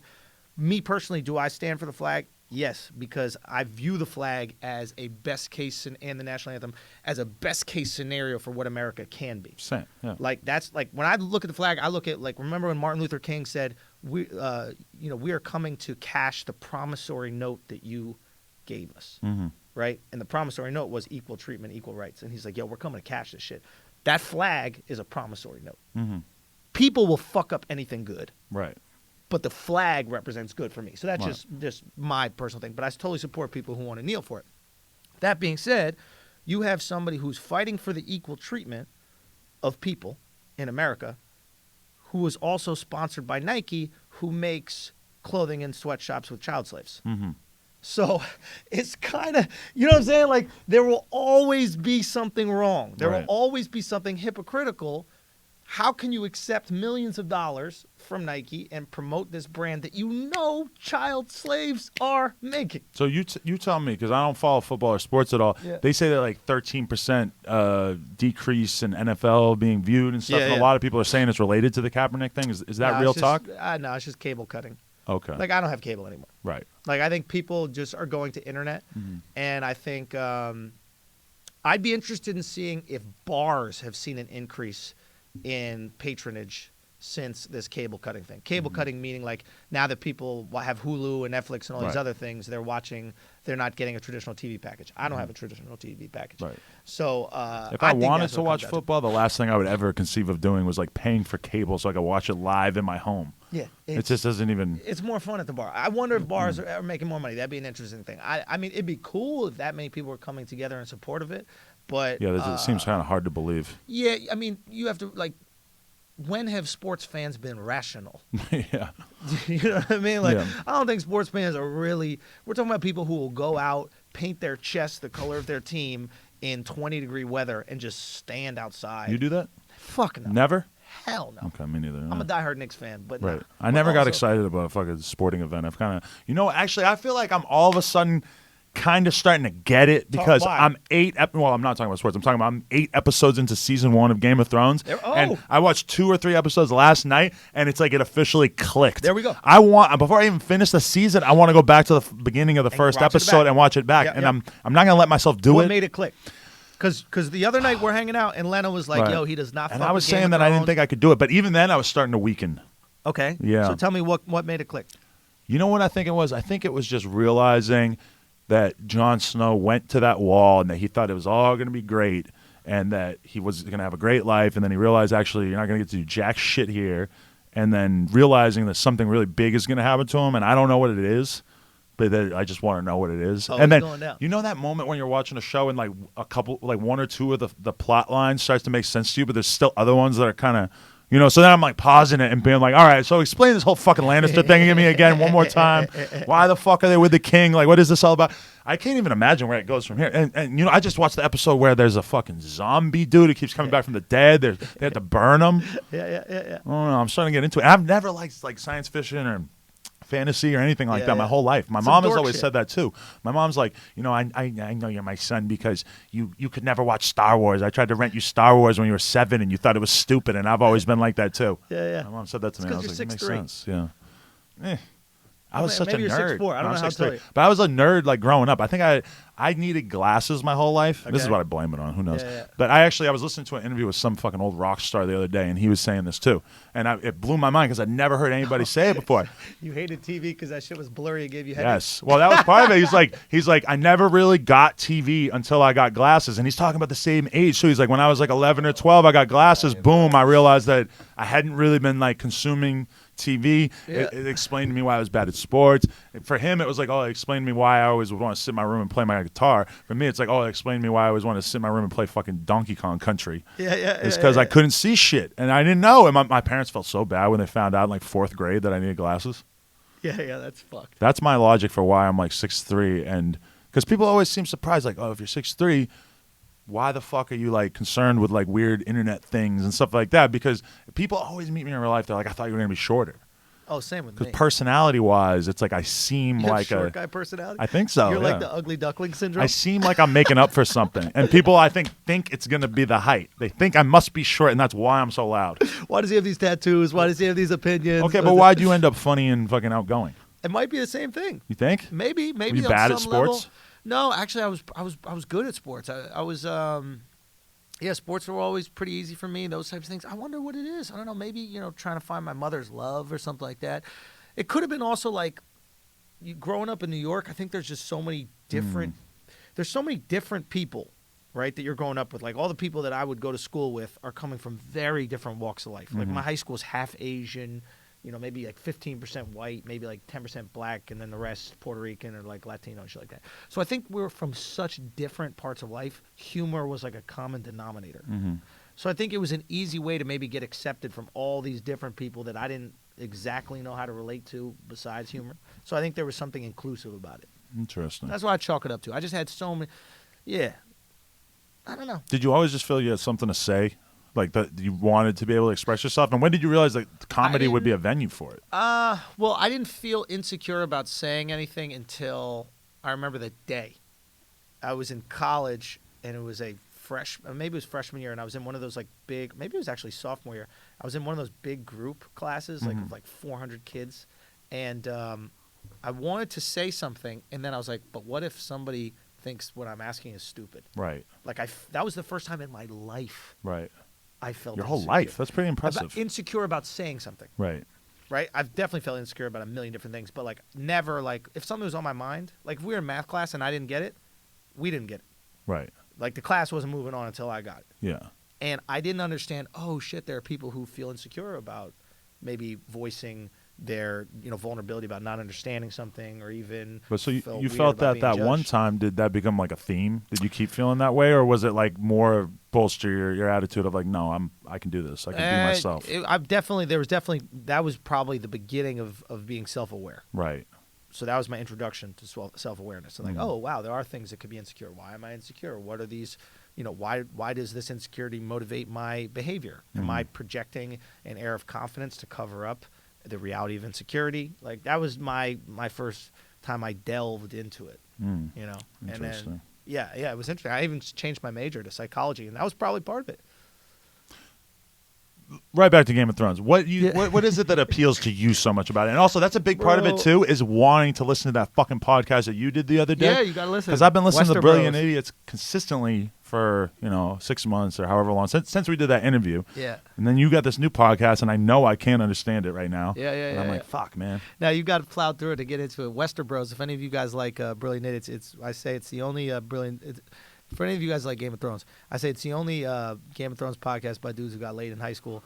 And then as I'm introducing it, one of the guys goes, well, not all of us got laid because we're a bunch of douches. We're a bunch of bros, you know, like. But how deep did you get? Because my girl's telling me that you can watch these videos on YouTube that'll tell you about the history of the families. Oh, so we got like one dude, my boy Jack, and my boy Haney are really into like the fan theory stuff. So they really drive that part of it. And then me and Marco are just kind of hot takes. Mm-hmm. So we're just giving hot takes on the characters, where we think the show is going to go, that kind of stuff like that. But I'm going to do that for Wester Bros. Like we're going to do it with Westworld as well. Okay. Yeah, that girl fucking blocked me on Twitter, Evan Rachel Wood. Who's she? She's like the star of Westworld. And what did you say that was so bad? She just had some like dumb, like, I'm not going to research like you know, these, I don't want to use the word liberal, like extreme leftist response to. So James Cameron criticized Wonder Woman. Right. So he came out and he said, you know, Wonder Woman was a bad example for women, and he doesn't understand why Hollywood's celebrating itself so much, right? And he just thought that Wonder Woman was an objectified icon. And Evan Rachel Wood goes, hilarious listening to James Cameron mansplain to women why women shouldn't like Wonder Woman. Mm-hmm. And my reaction was, you don't need to judge everything that people say strictly by their gender. Mm. James Cameron happens to be one of the greatest directors of all time. I saw you say that, yeah. Right? Yeah. Not to mention, if you look at his movies, they're only about strong female characters. Mm. Terminator 2, Sarah Connor. Is she hot? No. Some regular chick who's a fucking beast, who's fighting people. Like, never before have you seen characters like that in movies, right? Even Kate Winslet in Titanic, she goes from being typical, like, I'm going to marry the rich dude, to rebelling from that and going, I'm actually going to marry a guy that I get along with and love, and fuck that wealth shit, right? What's it called? He changed the direction of Alien, the movie Aliens, to make it more about Ripley or whatever the character was instead of someone else. She was more like a side character in the first one. So the point is, like, here's a guy, if you bothered to do the research, here's a guy who actually is pro-gender stereotype bashing and, like, putting women out in cool roles. But she didn't. She just was jumping at the opportunity to look woke. Did she block you because that tweet that the quote you did it do extremely well? Well, then we went back and forth and said she responded, certain things. Yeah, we went back and forth on it. And then the other guy, Jimmy Simpson, who's on the show, he jumped in. And because some guy was, because another, you know how these other motherfuckers come in and be like, you know, you need to stop telling women what mansplaining is. You need to sit down, be humble. And I'm like, does this work? Like, do you get pussy through this? I think men, like this male feminist shit is the new, like, build your IKEA furniture. Like, you know the simps that would try to get pussy through, like, being a friend? Right.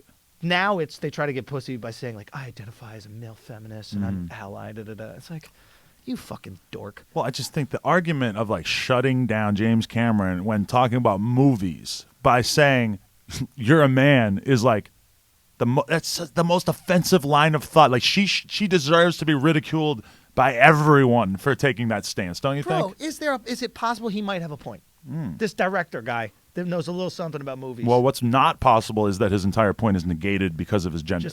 Which isn't that the whole argument of feminism? We need to stop negating women's thoughts and opinions because they have vaginas. I remember when people first started talking about men's rights activists that it seemed like a really funny concept. But, like, when you hear about something like that, you're almost like, well, do we need somebody to kind of stand up for the dudes? I'm here. Yeah, it's Andrew. It's Andrew Schulz. It's Andrew Imagine Schulz. We started a men's rights activism. Adam22, Jordan Peterson. Who else are we going to get on our team? The Avengers. We need to start the Man-Vengers. Yeah. Well, once in a while you do see they try to form these, like, new groups and stuff. You ever see, let's get back to the right and our favorite characters on the right. What do you think of Gavin McInnes? Gavin, I feel like... And you ever met him? Yeah, I know. Actually, I wouldn't say know him, but I've met him several times because he operates in the comedy world a bit. I'm just going to look at the time, but keep going. Yeah. I got you. But, yeah, there's a thing with Gavin where it's like... It's 2:55. So there's a thing with Gavin where Gavin comes from punk rock. Yes. He's a Canadian dude, comes from punk rock. Which is one of the main things I can appreciate about him. He references it a lot, and I think it's actually... And he's legit about it. Like, Gavin is somebody who is... He'll do the research. He won't, like, pretend to know what he's talking about like a lot of us do. Shit, I do that sometimes. You know, he'll actually get in there and do the research. Here's my feeling with Gavin. I think he's more punk rock than he is alt-right. Meaning, punk rock is this anti-establishment thing, right? Whatever is the popular way of thinking, punk rock goes against it. Mm-hmm. And I think that's what Gavin is. I think if alt-right ideology was really popular, Gavin would be an extreme Antifa leftist. So you think that's just his personality type, that he's not principled so much as he's reactionary? Exactly. I think he is punk rock to his core, and I think that the only reason he's going alt-right is because the extreme left is so popular in the media. Mm-hmm. And if the extreme right was popular in the media, he would be alt-left. Right. He's going to go against the grain, whatever it is, because at his core, he is the truest form of punk rock. And I don't say that in a demeaning way towards him. I just don't say I don't really believe him. Right. In terms of his philosophy. I don't believe that that's what he really feels about it. I think that deep down he just cares about being almost like a devil's advocate-y about things. Yeah. Interesting. You got anybody else that you're interested in there? And how would you describe just your overall, like, because I said that to Combat Jack. I said something about, one of my favorite people to follow is Richard Spencer, and I don't agree with him on damn near anything. Yeah. But it's like observing the opposition is oftentimes going to be more intriguing than seeing somebody that I agree with everything they say. Oh, yeah. I mean, like, why would you follow people you agree with? Yeah. I mean, the reason people do that is because they just want confirmation for their bias, right? Mm-hmm. Like, that's what news is. Right. All the conservatives that watch Fox News go, okay, I love Trump. Why? Mm-hmm. Tell me why. And all the liberals that watch CNN go, I hate Trump. Tell me why. Right. They don't really want to learn. But it's weird that that's what we've landed on with TV networks is complete and total confirmation bias, as opposed to, like, I would like to watch TV shows where people are having genuine debates. So, when you watch, news shows from England and shit like that, and they actually, that's the basis of it. It's like, we're going to get 5 smart people here, and they're going to duke it out. Yeah. And that's so good for the overall conversation, and I would love to see that be more of a common thing. And it never happens, because on Fox News, they get one dumb liberal to go on, and often me, and they have them just be feasted on by these 4 really smart, conservative sharks. And then the same thing on CNN. They get one dumb conservative to go on, and then they just get feasted on by these, liberal sharks. And that's just what it is. There's no real debate. And I think that's why people are so drawn to podcasts. Right. It's like long-form discussion. We actually are talking these things. It's not 30-second soundbite, get the fuck out of here and start selling paper towels again. And people like you and I are, like, both kind of not opposed, but we've both been sort of driven away from having, like, really intense political conversations on Twitter, because how that goes. Because there's no context for one tweet. Yeah. Like, one tweet out of, like, 10 can be taken out of context and then used to make you look like the worst racist piece of shit in the world. Yeah. And the podcast isn't necessarily going to protect you. Like, we're talking about the Lil Duval thing. Like, Charlamagne did not say anything that was violent or hateful towards trans people at all. Nothing. Even what Lil Duval said was not that terrible. But especially Charlamagne was, like, pretty much completely removed from it. He knows what he's supposed to say. He's defending trans people. Duval shouldn't have said it. Yeah. Yeah, he shouldn't have said it. But, I mean, even in that case, it's sort of sick, because it's like, who is the first person that rips that podcast apart that actually is a fan enough that they're sitting there watching it and decides that they want to take that one clip and distort it and make it seem worse than it is? Well, people that can make some money off it. True. Right? Isn't that really what it's about? It's like, how do I use this to build my own platform? Yeah. Like, when people are retweeting these fucked up things, it's really so they get retweets. Mm-hmm. Right? When they're quote tweeting and saying, look how stupid this white guy is, or look how stupid Lil Duval is. It's like, you just want some followers. You just want some retweets. And they call it a cottage industry. What is that? It's, I forget. I don't know enough about cottage cheese to make the, or whatever the fuck it comes from. But the basic idea is that the people on the left get offended by things. Then the right makes articles about how they get offended, and then the left writes articles about how offensive the right is, and they just go back and forth, and it's like an unlimited pool of opinions that you could read, and both sides of the thing. Like, when you look at a right-wing website, all they're doing is just covering this shit, and the same thing on the far left, and that the problem is that those things have sort of become mainstream, and then people on the mainstream left end up looking at all this stuff and start to feel a certain type of way about the left, because they feel like there's so much crazy stuff going on, when in reality it's the right or Breitbart, that's their job. Like, they are going through feminist websites, feminist Twitter accounts. They follow every single feminist so they can find one fucked up thing that they said, and that's an article. And it's probably actually a fucking entertaining article. And a lot of times the things that they're saying are so poorly sourced, or use the weirdest statistics to come up with these conclusions. Yeah. And that's the fascinating part about it. That's why I actually am, like, kind of drawn to, like, reading right-wing media, because I'm very interested in the tricks. Like, I'm always trying to find the lead, like, find the source within their article, because they bury it so deep, Of course, yeah. I think Well, first of all, in general, any person that actually cares about truth will read both sides, right? You'll read Fox and you'll read, Huffington Post. Or you'll read, Breitbart and you'll read, CNN.com, whatever these things. But I think you make a great point about the cottage, whatever it was. I mean, that's cottage industry. We should look up the exact definition because I feel like a retard for saying it. I was trying to. I was trying to say it earlier. That's what they do. And feminism. There's a perfect example. It's like Jezebel will tell its writers, "Hey, Derek Jeter's sexist. Go find it." Yeah. Do you know what I'm saying? Go find the sexism in Derek Jeter, right? And then what they'll do is they'll start going through all of his ex-girlfriends. What if his ex-girlfriends said, "Oh my God, he didn't, leave me a signed baseball in the gift basket. That's pretty fucked up. Why is he treating me different?" All of a sudden they'll find it. They'll write that article, and just like you said, Breitbart will find that article, and they'll expose it for the nitpicking or cherry picking of sexism. Yeah, and that article, like, based on what you've just displayed here, is probably a pretty unfair article in a rational person's mind. But then Breitbart or whoever will take that article, and that's their whole thing, is like, let's show how unfair it is. But they themselves will take it in a completely unfair direction where they completely overstate the premise. Yes, they'll do the exact same thing. So all these fat chicks with fucking multicolored armpit hair will read the Jezebel article, because they're waking up that morning and go, men suck. Why do they suck? Oh, Jezebel has an article about why men suck today? Phew, thank God.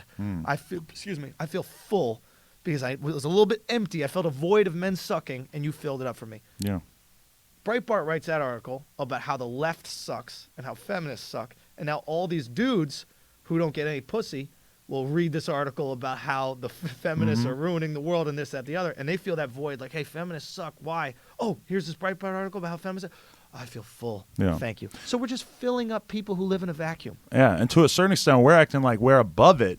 But all news is essentially boils down into this stuff. And, like, even for me, if someone were to send me a Breitbart article, I know Breitbart is shady. I know that they have weird standards for journalism, blah, blah, blah. Yeah. That article, if I were to read it, I still might completely read it and be like, well, the premise is probably true, because it's probably more true than not true. Right. And that sort of, as much as you're aware of the source, as much as you're aware of where it might be coming from, and it can be very hard to find a counter source. A lot of times they're not really sourcing the original information or where they got it from and stuff. And I feel like they do this a ton with statistics about Muslim crime in Europe and stuff like that. Yeah, I'm not denying that Europe has immigration issues and everything like that. Sure. But it feels like that's a big part of it. And I was reading a profile of you ever heard of the Rebel Media? Yeah, that's Gavin's a part of that. He is, or he was. I heard he's leaving. Oh, but so there's this guy Ezra Levine, who's the guy who sort of runs it. He rebelled against Rebel Media.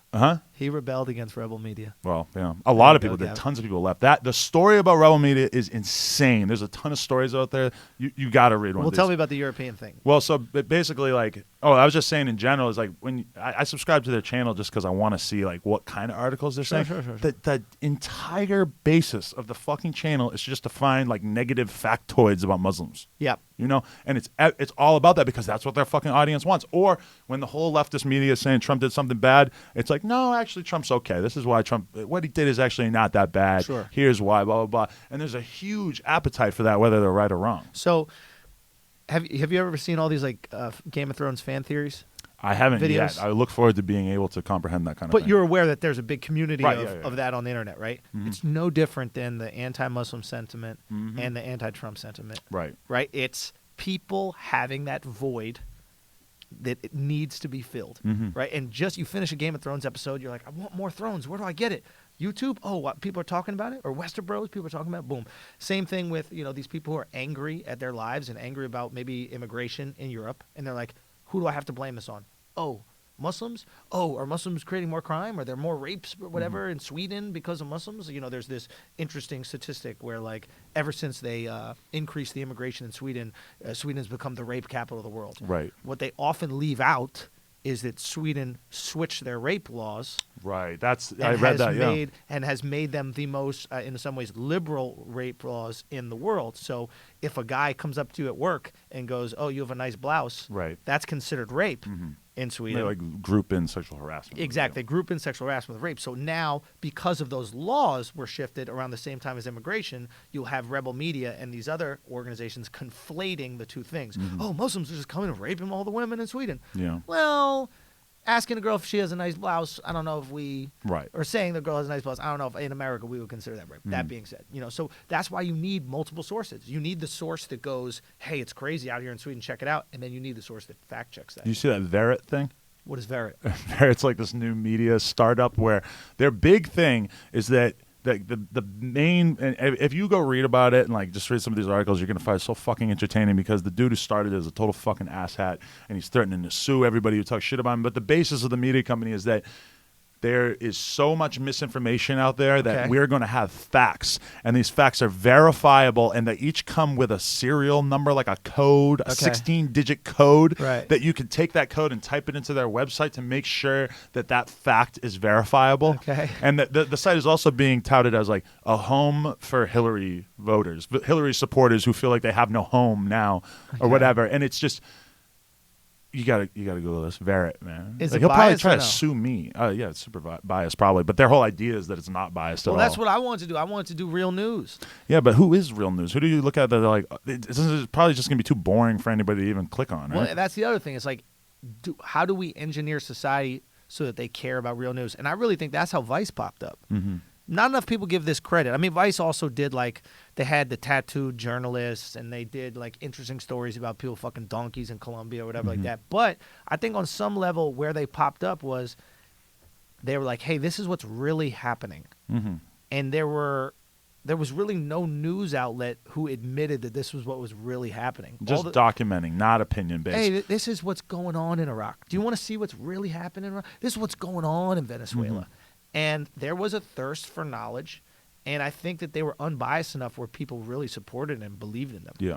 And there's a lot of reasons for it, but it's like when you look at Viceland versus Fox News, there's a reason, one of the reasons why they're in different stratospheres in terms of ratings is because of the fact that fucking one is opinion is just always going to, and Bill O'Reilly sitting there and saying that, Black Lives Matter or criminals or whatever the fuck he says is always going to like just stand out more than here's what's going on in the political landscape. Let's take a nice measured look at it. And even with Vice, you could say, oh, they're a little wacky, a little extremist sometimes. There's a lot of koi fish tattoo cutaways. Right, and it's I get that. a little much. I mean, even from my perspective, I always just think it's kind of funny that it's like, let's do a whole feature about, the massive amounts of black people who are being killed in Chicago, but then let's send this little, like, 120-pound white guy with glasses into that.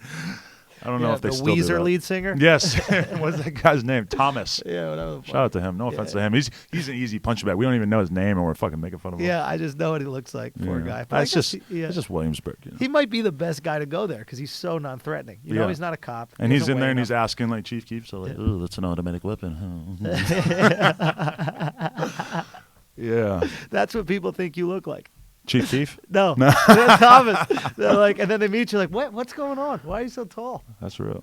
For sure. Anyway, I gotta run. I gotta catch a plane and do a little meet and greet and shit. But hey, it was nice to get to talk to you. Anybody who enjoyed this should go watch the other one we did, or the Brilliant Idiots episode with me. And everybody should watch Brilliant Idiots in general. We got to get you back on, man. Oh, more than happy. Absolutely. Yeah, man. I got this comedy project coming out, man, that I would love if anybody liked to interview and. Yeah, 441. It's 441. I'm gonna be putting it out on my own. It's I kind of look at it as like almost like a comedy mixtape.